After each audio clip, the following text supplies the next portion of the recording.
Okay. Hey everyone, and welcome back to another Warcraft lore video. Today we've got so much to talk about. Wrathion has been traveling the world seeking knowledge, and we have just found his journal pages.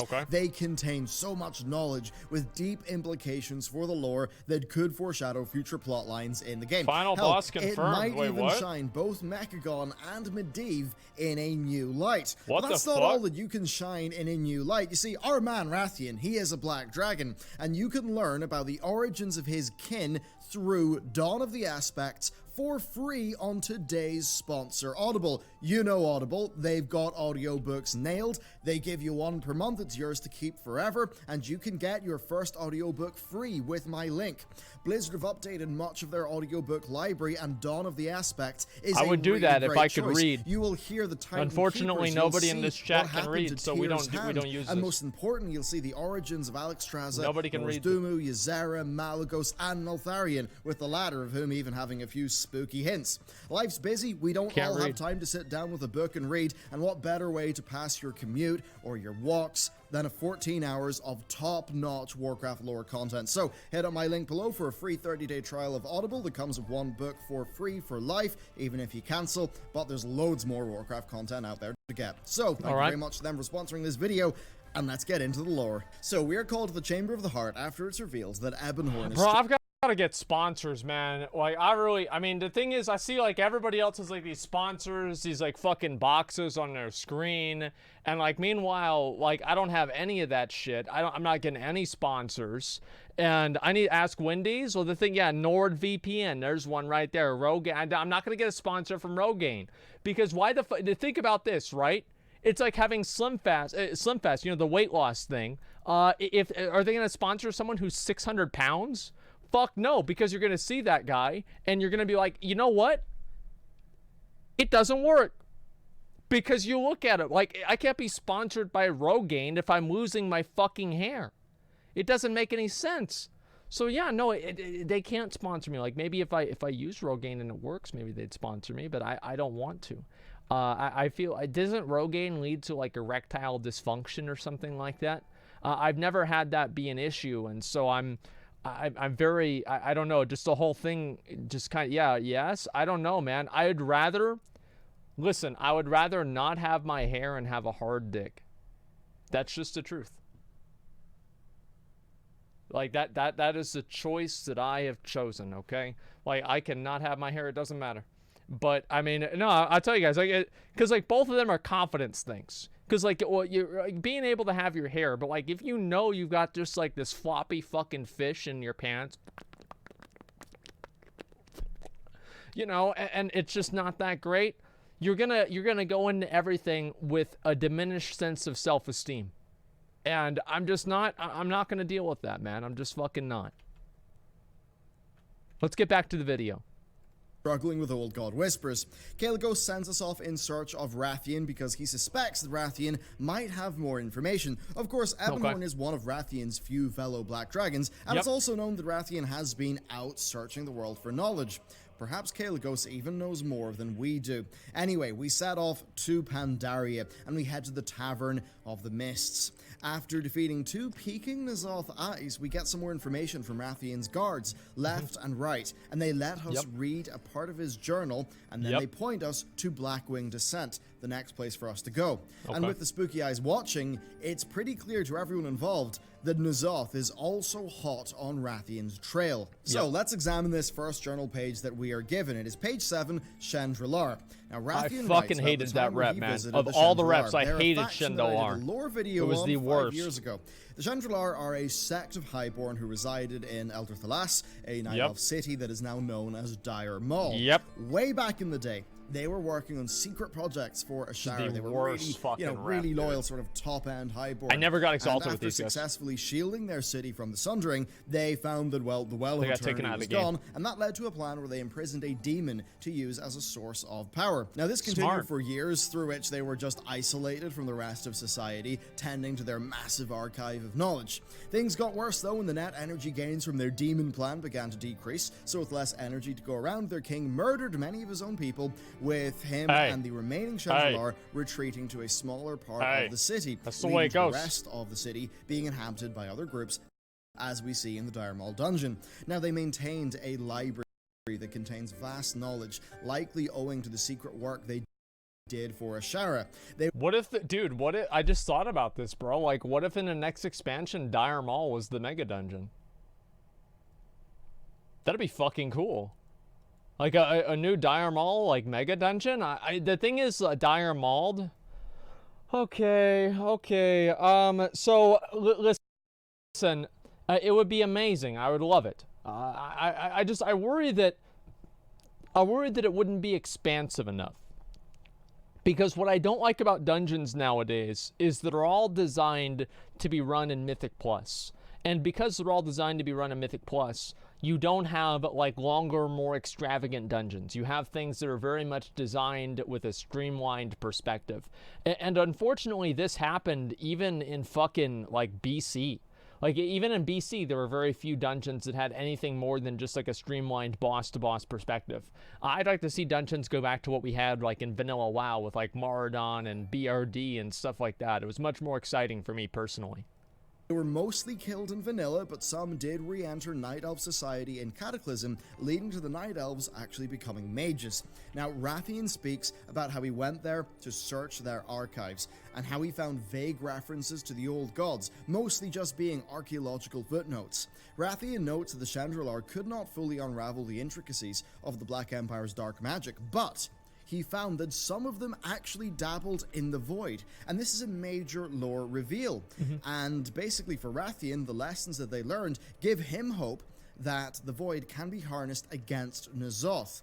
Now, this, of course, ties into the recent plotline we've been seeing with Illyria and Locust Walker, of course, as well with the Alliance Void Elves. That's a lot, and it could dude. also nod to Xal'atath. Of course, Xal'atath That's has a lot. many reasons to hate the old gods. They trapped her in that blade for millennia, and she, of course, is an incredibly powerful void being. Perhaps she could even return to help us against ZOTH. Hell, I'm not gonna trust that bitch anymore. Like, for real, like, after that bullshit that she did at Crucible of Storms where she just gets us stuck there with that dumbass eye thing on her head, no, fuck that, dude. Like, I'm tired of her. I don't want to hear any more of her bullshit. Like, it's been 2 years, and it's been enough. what if she even ended up allying with Sylvanas and we got an alliance of death? Oh, jeez. Of course, that's just one of many speculative directions, so let's move on. Wrathion then says something that's a bit of a nod to his past efforts, but such is the nature of warfare, is it not? Seldom does it accomplish the intentions of its architects, and never without leaving immeasurable destruction in its wake, especially when the Horde and the Alliance are the forces in conflict. Can one ultimately say that victory is worth the price that must be paid to achieve it? Now, this obviously is looking at the current battle for Azeroth, but of course, in Mists of Pandaria, he orchestrated elements of that Alliance Horde war. Eventually, he betted on the Alliance, hoping they could wipe out the Horde and claim the entire planet, resulting in a unified Azeroth that could withstand the Legion, in his view. That's right. Not knowing that the Alliance and the Horde made each other stronger. Now, when that failed, he then invited in the Iron Horde, thinking that he could use the parallel universe time travel shenanigans. I was so hyped whenever I saw this, man. What the fuck happened? Yes, that one did not work out. What the fuck happened, dude? That's this journal page. What have we learned from it? Well, it further reinforces that Void can fight Void and be a force for good, as far as we're concerned. It suggests that the ancient Highborn were aware of the old gods and the Black Empire, as they also knew about the Void. Now remember, these are the same Highborn who were doing secretive work for Ashara, and this does lead one to wonder how much Ashara knew about the old gods. I mean, she did say, "You watched me for 1,000 years, so you know what I want," during Warbringers, and then prior to that, ZOTH did say that, you know, he'd been watching her, so perhaps it's a little creepy, they you know? somewhat knew about Just each a little other. bit. Probably ZOTH knew more about Ashara. It's pretty clear, though, that back then, Ashara was looking into a lot of things, but of course her own character flaws really are what got in the way of her using her knowledge for an overall noble goal. Koki, anyway, thank you let us very much move for 10 onward. subs, man. With that Thank you, we then Koki. travel to Blackwing Descent, where we find a sleepless interrogator peering into the mind of one of Wrathion's agents. Now, this is the very same agent who we talked to after the Black Dragon Island Expedition quest, the same one who confirmed to us the existence of the Dragon Isles. Now, this agent, when we find them, they are alarmed that... Was that actually true? Wait, so the Dragon Isles got confirmed? What the fuck? Got in his mind. Holy shit. And tells us to go to Karazhan's catacombs, but damn, not before dude. handing us another journal page. I forgot all about in this that. page, Wrathion talks about his experiences with the Lore Walkers and all the knowledge that they had collected. As imagine how fucking badass it would be if the next expansion, the 2 new zones were like the Dragon Isles and Nilotha. I mean, if they fucking did that, man, oh my god, that would be huge.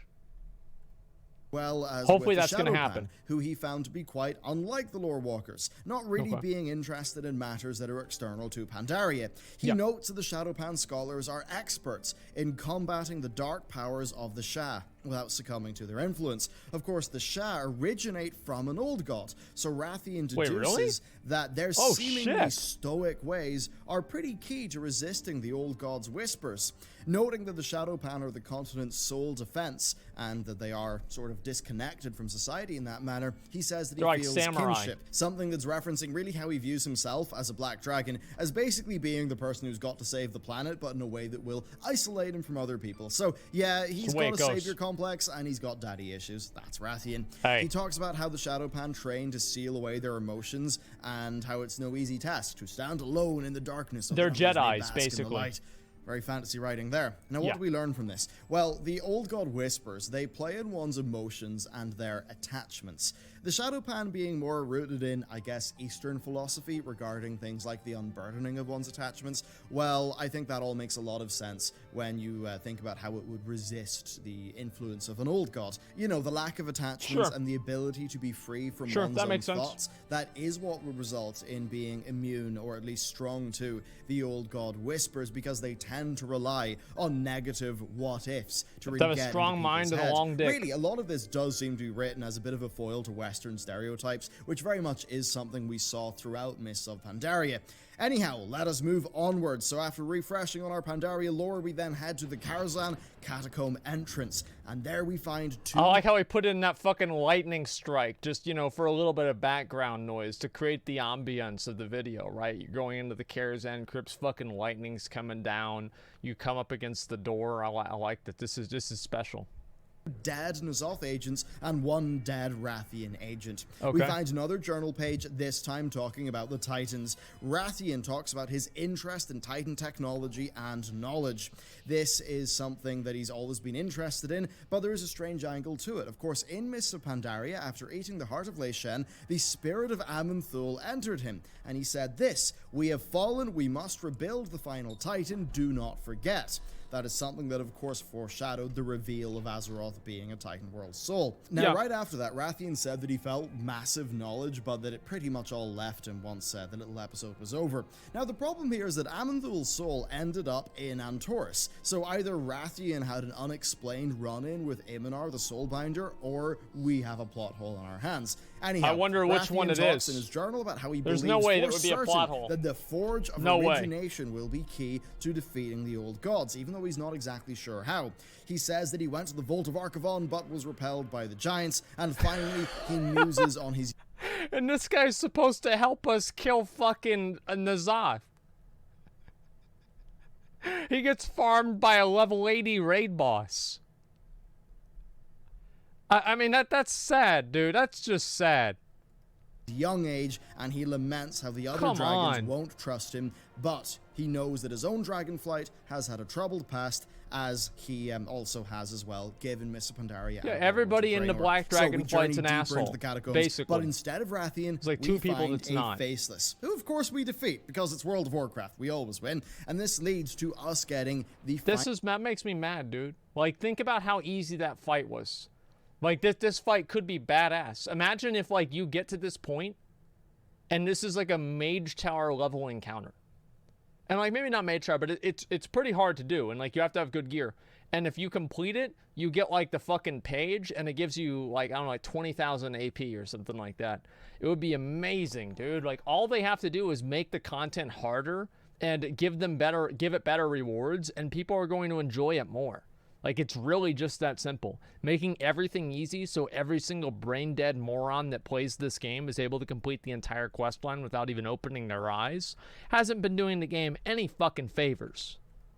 Final journal piece page 58. This page details his excitement with Karazhan and its knowledge, and that by using that knowledge, he has been able to create a tonic that cleanses old god corruption and silences their whispers. So that's pretty darn major, isn't it? Pretty easy. Now, what's more interesting to me is that he learned a lot more, though, from talking to Medivh's spirit.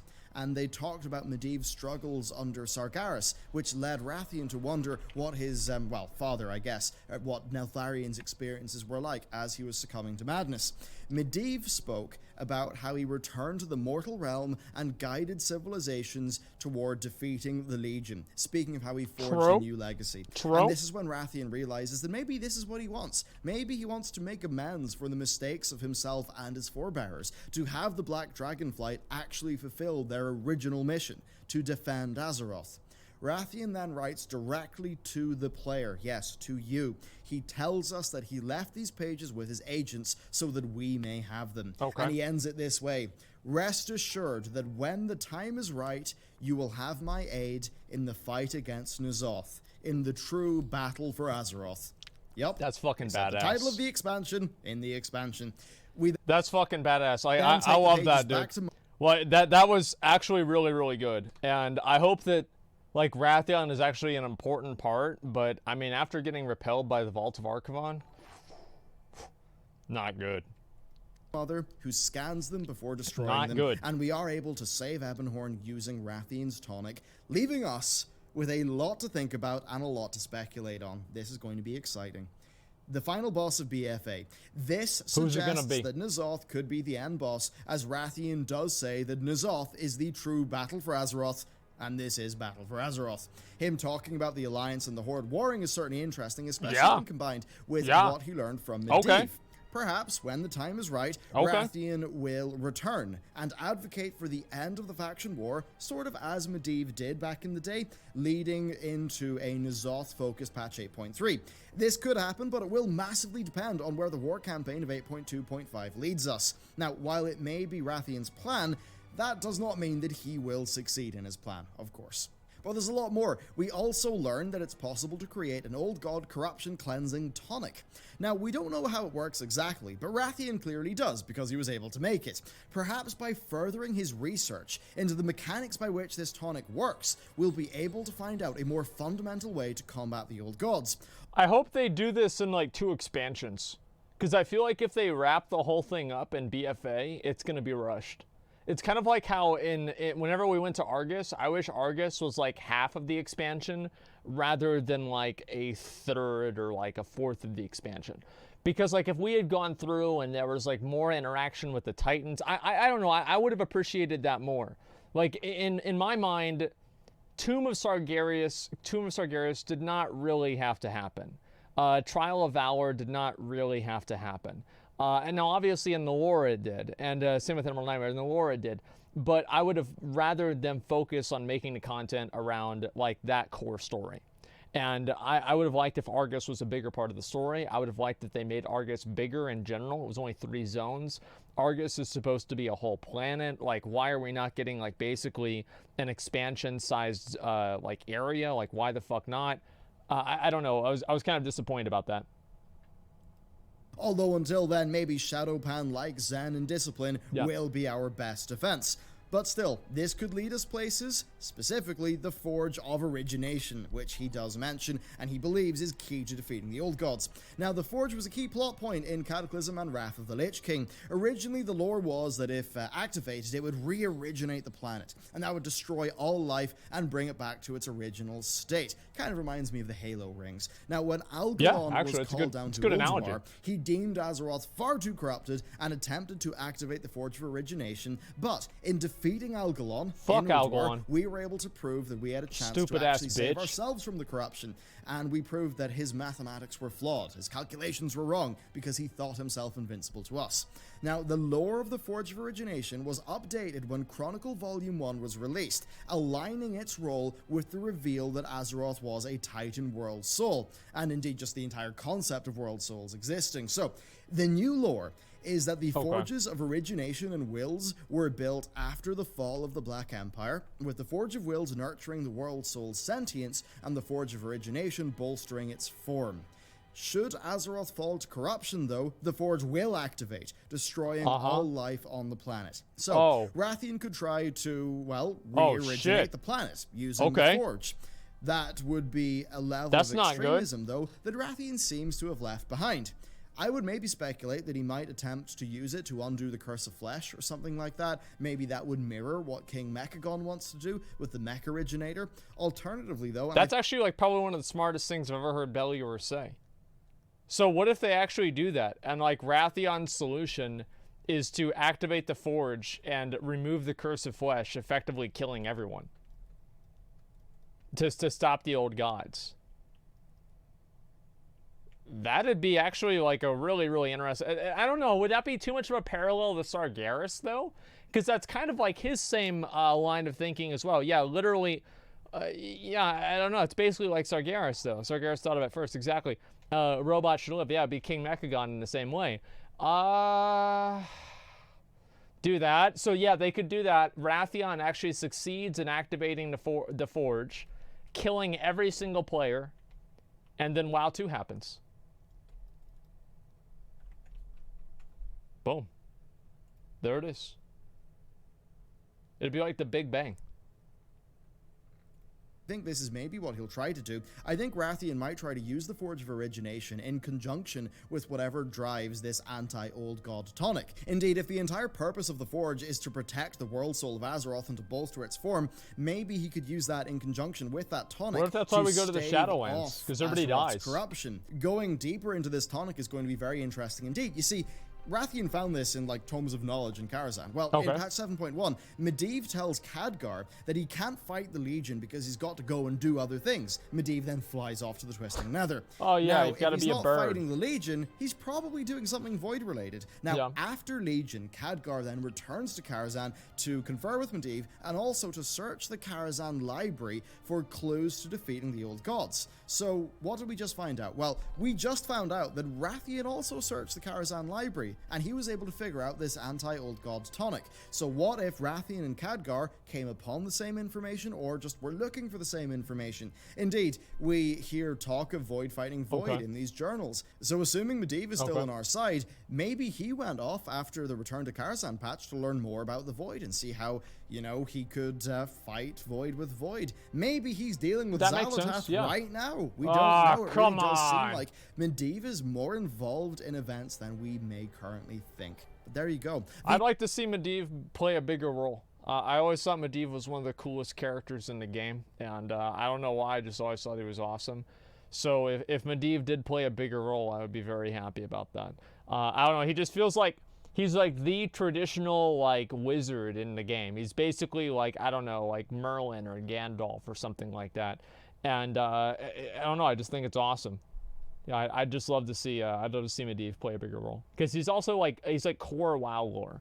You know, if you care about, like, the WoW lore, you know about, like, Medivh, for example. Isn't he the one that opened up the whole Black Portal? Dark Portal, you mean? Yeah, I mean, look, he's done some good things, he's done some bad things. Right? That's just the way it goes. Okay, I mean, you can't always expect people to do the right thing. Yeah, it was a mistake. Probably should not have done that, but it wasn't really his fault. And you're right, it was not his fault.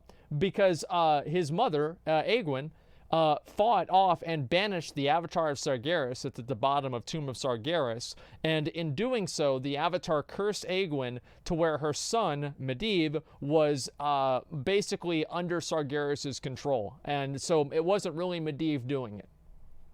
It's kind of like whenever somebody says, well, I said that, but I was drunk, so it doesn't count. Well, he opened up the Dark Portal, but, you know, it was really Sargeras, so it didn't count. Okay, guys, it's pretty much the same thing.